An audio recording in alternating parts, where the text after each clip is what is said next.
അസ്സലാമു അലൈക്കും വറഹ്മത്തുള്ളാഹി. അൽഹംദുലില്ലാഹി റബ്ബിൽ ആലമീൻ. വസ്സലാത്തു വസ്സലാമു അലാ അശ്റഫിൽ മുർസലീൻ വഅലാ ആലിഹി വസഹ്ബിഹി വസല്ലം.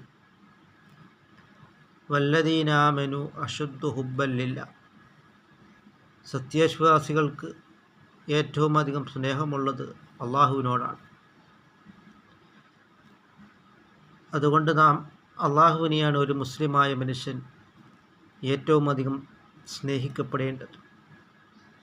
അവനാണ് അള്ളാഹു തആലയാണ് നമ്മളെ സൃഷ്ടിച്ചും പരിപാലിക്കുകയും നമുക്ക് ഭക്ഷണം നൽകുകയും നമുക്ക് വായു നൽകുകയും നമുക്കെല്ലാം നൽകിയതും അവൻ തന്നെയാണ്.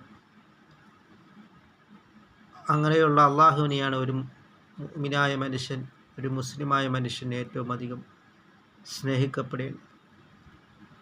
പിന്നീട് അള്ളാഹുവിനെ നമുക്ക് പരിചയപ്പെടുത്തി തന്ന നബി സല്ലല്ലാഹു അലൈഹി വസല്ലം തങ്ങളെയാണ്.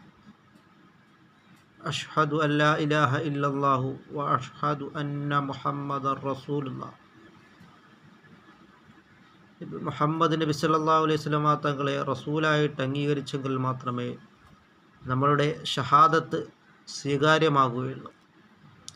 മുഹമ്മദ് റസൂലുള്ളാഹി സ്വല്ലല്ലാഹു അലൈഹി വസല്ലം തങ്ങളെ തന്നെ റസൂലായിട്ട് നാം അംഗീകരിക്കണം. അങ്ങനെ നാം അത്തിയുല്ലാഹ വ റസൂലഹു, അള്ളാഹുവിനെയും റസൂൽ കരീം സല്ലല്ലാഹു അലൈഹി വസല്ലം തങ്ങളെയും നാം വഴിപ്പെട്ട് നാം ജീവിക്കുവാനും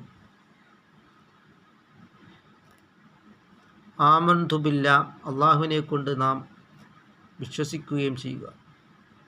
അങ്ങനെ നാം മഅരിഫത്തുള്ള, അള്ളാഹുവിനെ നാം അറിയുകയും മഹബ്ബത്തുള്ള, അള്ളാഹുവിനെ നാം കൂടുതൽ ഇഷ്ടം വെക്കുകയും പ്രിയം വെക്കുകയും ചെയ്യുക. അങ്ങനെ നാം ദിക്റുള്ള, അള്ളാഹുവിനെ നാം സ്മരിക്കുക. അള്ളാഹുവിനെ സ്മരിക്കൽ കൊണ്ടാണ് നമ്മളുടെ ഹൃദയങ്ങൾക്ക് ശാന്തിയും സമാധാനവും ഉണ്ടാകുന്നത്. അങ്ങനെ നാം ഇത്തഖുല്ലാം, അള്ളാഹുവിനെ തഖ്വ ചെയ്ത് നാം ജീവിക്കുവാനും അള്ളാഹുവിനെ നാം കൂടുതൽ അറിയുവാനും അള്ളാഹുവിനെ അറിഞ്ഞ് ആരാധിക്കുവാനും നാം ശ്രമിക്കുക. അല്ലാഹു തആല നമ്മളെ എല്ലാവരെയും അല്ലാഹു തആല നന്മകൾ ചെയ്യുന്നവരിൽ അല്ലാഹു തആല ഉൾപ്പെടുത്തുകയും ചെയ്യുമാറാകട്ടെ.